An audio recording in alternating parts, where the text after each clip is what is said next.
Hello everyone, welcome to my channel. आज हम पढ़ेंगे माइस्थेनिया ग्रेविस के बारे में। ये भी टॉपिक मैंने बहुत ज़्यादा देखा एग्जाम पॉइंट ऑफ व्यू से, बहुत ज़्यादा इंपॉर्टेंट है। ठीक है, मोस्टली पूछा जाता है ये किसी न किसी पीयू या फाइनल एग्जाम में आपका आएगा ही आएगा, right. Okay, myasthenia gravis. Myasthenia gravis होता क्या है? So this is a auto immune disorder. ठीक है, it is characterized by weakness of what? Weakness of ocular muscles, weakness of limb muscles, weakness of respiratory muscles। ठीक है, और mostly ये जो है हम जब उठते हैं तब इतना इशू नहीं होता, लेकिन विद आफ्टरनून जो टाइम है उसके बाद चीज़ें वर्सन होती शुरू हो जाती। ठीक है, बिकॉज जो हमारा न्यूरोट्रांसमीटर है वो सिक्रेट होगा, धीरे धीरे वो सिक्रेट होगा और डिप्लीट होता चला जाएगा जैसे ही हम एक्टिविटी करते जाएंगे शाम तक। तो मोस्टली आफ्टरनून या इवनिंग में ये जो प्रॉब्लम है वो ज़्यादा देखने को मिलती है पेशेंट में। ओके, तो पहले हम माइस्थेनिया ग्रेविस को समझने के लिए तो पहले हम समझ लेते हैं न्यूरोमस्कुलर जंक्शन होता क्या है। हमें पता है ये न्यूरोमस्कुलर जंक्शन का अप्लाइड एस्पेक्ट है, उसका डिजीज़ है। बेसिकली होता क्या है, जब हम एक नर्व की बात करें, ठीक है, तो ये नर्व है, ये एक्सोन है। ठीक है, एक्सोन साइनेप्स कर रहा है मसल के ऊपर। Okay, so this junction of this synaptic terminal and muscle, ठीक है, ये जो साइनेप्टिक टर्मिनल बटन है ये और मसल के ऊपर एंड हो रहा है, इस पार्ट को हम पढ़ेंगे। This part is as this is junction of nerve and muscle, तो इसे बोलेंगे हम न्यूरोमस्कुलर जंक्शन, राइट। अब न्यूरोमस्कुलर जंक्शन को अगर हम जूम व्यू में देखें इसको, तो ये हमारा ये साइनेप्टिक नोब है जो एंड टर्मिनल होता है यहाँ पे। ओके, तो इसे हम बोलेंगे प्री साइनेप्टिक टर्मिनल, और ये हमारी मसल्स का होता है जो सरफेस एरिया इंक्रीज करने के लिए पैलिसेड्स बने होते हैं, फोल्डिंग्स बनी होती हैं। ठीक है, ये हमारा है post synaptic terminal, post synaptic membrane. Okay, तो न्यूरोमस्कुलर जंक्शन को एक जस्ट रिवीजन अगर हम देखें तो हमें पता है यहाँ पे एसिटाइलकोलिन सिंथेसाइज हो रहा होता है, वेसिकल्स में पैक हो रहा होता है, राइट। वेसिकल्स में पैक होके फिर ये टर्मिनल की तरफ हमारी जो ये मेम्ब्रेन है, जो प्री साइनेप्टिक मेम्ब्रेन है, इसकी तरफ अटैच हो रहा होता है via two processes, docking and priming. ठीक है, ओके जी। तो मैं लिंक डिस्क्रिप्शन में दे दूंगी अगर आपको ये बहुत अच्छे से आपको ये वीडियो जाननी है जो मैं बोल रही हूँ। डॉकिंग, प्राइमिंग, ये सब होता है क्या है, एसिटाइलकोलिन कैसे सिंथेसाइज होता है, कौन कौन से चैनल होते हैं कंट्रीब्यूट करते हैं, राइट। तो जब एक्शन पोटेंशियल आता है तो वेसिकल्स में पैकिंग हो रही होती है और ये अटैच होना शुरू हो जाती है टर्मिनल पे, और जब अटैच हो जाती है तो यहाँ पे ये कुछ स्नेयर कॉम्प्लेक्स होते हैं, कुछ प्रोटीन्स होते हैं जो यहाँ भी होते हैं और यहाँ भी होते हैं, तो एक दूसरे में ट्विस्ट करके ये इस मेम्ब्रेन को खींचने की कोशिश करते हैं जिससे ये रप्चर हो जाती है। तो अल्टीमेटली जो एसिटाइलकोलिन अंदर था वेसिकल में वो हमारा यहाँ रिलीज हो जाता है। अब बच्चों इस प्रोसेस को बोलते हैं एक्सोसाइटोसिस, राइट। ओके, तो ये एसिटाइलकोलिन यहाँ पे जो हमारे निकोटिनिक एसिटाइलकोलिन रिसेप्टर्स होते हैं उन पे बाइंड करता है, राइट। जिसके बाइंड होने की वजह से ये चैनल ओपन हो जाते हैं। क्यों? क्योंकि ये लाइगेंड गेटेड चैनल है, जब लाइगेंड बाइंड होगा तो चैनल ओपन हो जाएंगे, तो इसकी वजह से सोडियम इन्फ्लक्स हो जाता है, राइट। अब ये जो केटाइनिक इन्फ्लक्स होता है बच्चों, इससे थोड़ा सा मेम्ब्रेन पोटेंशियल जो है वो पॉजिटिव की तरफ चेंज होती है। ठीक है, ओके, तो अब ये जो पोटेंशियल है ये अगर एक लेवल तक पहुंचती है जिसे हम बोलते हैं थ्रेशोल्ड। किस चीज़ का थ्रेशोल्ड? यहाँ पे दूसरे चैनल बैठे हुए हैं, वोल्टेज गेटेड सोडियम चैनल। अगर इनका थ्रेशोल्ड पहुंच जाता है तो ये सारे चैनल ओपन हो जाते हैं, तो बहुत ही ज़्यादा नंबर में प्रेजेंट होते हैं ये, और फटाफट से इन्फ्लक्स होना शुरू हो जाता है, और जिसे हम बोलते हैं आगे एक्शन पोटेंशियल। ओके, तो अगर प्रोसेस को जाने कम्प्लीटली तो एक्शन पोटेंशियल आता है न्यूरॉन में, कैल्शियम इन्फ्लक्स होता है, एक्सोसाइटोसिस होता है एसिटाइलकोलिन का, एसिटाइलकोलिन बाइंड करेगा निकोटिनिक रिसेप्टर्स पे और वो मेम्ब्रेन पोटेंशियल को लेके जाएगा पॉजिटिव की तरफ, which lead to opening of voltage gated sodium channels, और सोडियम इन्फ्लक्स होगा, और ये जो हमारा एक्शन पोटेंशियल जो जनरेट हुआ है इसकी वजह से आगे जाके मसल कॉन्ट्रैक्शन हो जाएगा। ओके, तो नर्व से एक्शन पोटेंशियल मसल में कैसे जाता है, that tells about neuromuscular junction. Okay, तो यहाँ पे बात करेंगे हम, ये प्री साइनेप्टिक है, ये पोस्ट साइनेप्टिक है। तो इसके अलावा ये जो एसिटाइलकोलिन है जो यूज़ नहीं हुआ वो बेसिकली रिसाइकिल करना होता है ताकि हम उसे रीयूज़ कर सकें, है ना। तो यहाँ उसके लिए बैठा होता है एसिटाइलकोलिन एस्ट्रेज। एसिटाइलकोलिन एस्ट्रेज वो एसिटाइलकोलिन को ब्रेक करेगा into Colin and acetyl. Okay, तो ये रीयूज़ होने के लिए वेसिकल में फिर से चला जाएगा। Fine, okay. इसके अलावा एक यहाँ पे मस्क रिसेप्टर भी प्रेजेंट होता है, वो हमें वैसे अगर न्यूरोमस्कुलर जंक्शन में आप ना डिस्कस करें इट्स ओके चलेगा, लेकिन माइस्थेनिया के लिए इंपॉर्टेंट होता है। ये मस्क रिसेप्टर्स प्रेजेंट होते हैं जिनका फंक्शन क्या है, ये बेसिकली स्टिमुलेट करते हैं जो हमारे निकोटिनिक एसिटाइलकोलिन रिसेप्टर है उनका सिंथेसाइज होके बाहर की तरफ आना, जिसे हम बोलते हैं expression of that receptor, right. तो ये फंक्शन होता है इसका। तो चलो आगे पढ़ेंगे इसका होता क्या प्रोसेस। आई थिंक समझ आ गया होगा, न्यूरोमस्कुलर जंक्शन रिवाइज कर लिया हमने। अब हम जानते हैं माइस्थेनिया ग्रेविस होता क्या है। Okay, so what happens in myasthenia gravis? So exact aetiology is unclear, normally associated with thymoma. Thymus जो ग्लैंड है हमारी उसके ट्यूमर से एसोसिएटेड है। अब हमें पता है ना कि थाइमस ग्लैंड जो है वो टी सेल बनाता है, राइट।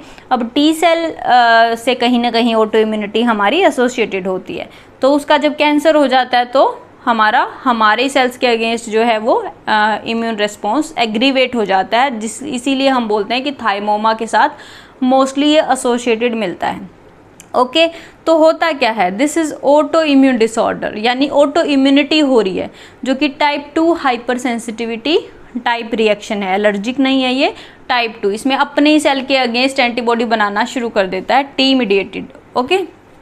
ओके, होता क्या है, ये development of antibodies against acetylcholine receptor, जो हमारा निकोटिनिक एसिटाइलकोलिन रिसेप्टर है उसके अगेंस्ट एंटीबॉडी बन रही है मोस्टली। बट बहुत बार ऐसा भी होता है कि एंटीबॉडी के लिए नेगेटिव मिलता है हमारा जो पेशेंट सीरा है। कभी कभी ऐसा भी हो सकता है कि जो हमने अभी अभी मस्क रिसेप्टर पढ़े हैं जो कि इन रिसेप्टर की एक्सप्रेशन के लिए इम्पोर्टेंट होते हैं, उनके अगेंस्ट भी कभी कभी एंटीबॉडी बन जाती हैं, जिससे ऑब्वियसली अफेक्ट हो जाएगा हमारा कि कितना एक्शन पोटेंशियल, कितना हमारा पोटेंशियल जनरेट हो रहा है वहाँ पे। ओके, इसकी वजह से यहाँ पे अलोंग विद दिस की पहले तो एंटीबॉडी बन जाएंगी और ऑब्वियसली जो टी सेल हैं वो एग्रीवेट कर देंगे कॉम्प्लीमेंट सिस्टम को, ओके, जिससे टोटल इम्यून रिस्पॉन्स हो रहा होता है। रिवीजन के लिए मस्क रिसेप्टर होते क्या हैं? मस्क रिसेप्टर होते हैं muscle specific receptor tyrosine kinase type. Okay, तो जब मस्क रिसेप्टर के अगेंस्ट एंटीबॉडी बनेगी तो ultimately there will be reduction in expression of acetylcholine, total number of acetylcholine receptor कम हो जाएंगे। अब जिसकी वजह से क्या होगा, अल्टीमेटली एंटीबॉडीज, होता क्या है बेसिकली इस डिजीज़ में होता क्या है, या तो ये अगर हम जंक्शन को पढ़ें ये प्री साइनेप्टिक है और ये पोस्ट साइनेप्टिक है, तो या तो ये रिसेप्टर ख़त्म हो जाएंगे, राइट, या फिर इन रिसेप्टर पे कोई एंटीबॉडी बाइंड कर लेगी या फिर मस्क रिसेप्टर को ब्लॉक कर देगी। तो रिसेप्टर ब्लॉक भी हो सकते हैं और एंटीबॉडी बाउंड फॉर्म में भी रह सकती है। ओके, इसी को चलो हम दोबारा पढ़ते हैं। सो एंटीबॉडी जब हमारी बॉडी में बनेंगी तो या तो वो बाइंड कर लेंगी एसिटाइलकोलिन रिसेप्टर से, राइट, तो एंड प्लेट पोटेंशियल कम होगा, ऑब्वियसली कम होगा तो एक्शन पोटेंशियल भी जनरेट नहीं हो पाएगा, और एक्शन पोटेंशियल नहीं जनरेट होगा मतलब मसल कॉन्ट्रैक्शन नहीं हो पाएगा, जिसे हम बोलेंगे मसल वीकनेस, राइट।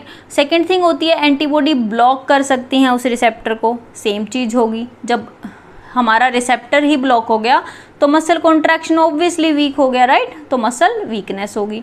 अब इसके अलावा क्या हो सकते हैं, एक और इम्पोर्टेंट चीज़ है which is flattening of the membrane.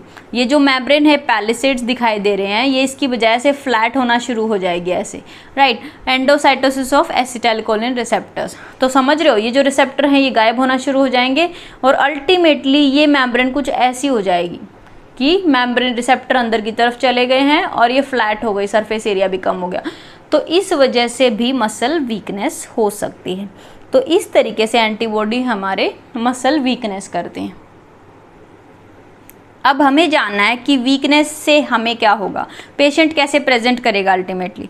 तो क्लिनिकल फीचर क्या आएंगे, अगर आइज़ को अफेक्ट कर रहा है जिसे ओक्यूलर माइस्थेनिया बोलते हैं, उसमें आपके दो फीचर्स ही आएंगे, प्टोसिस और डिप्लोपिया।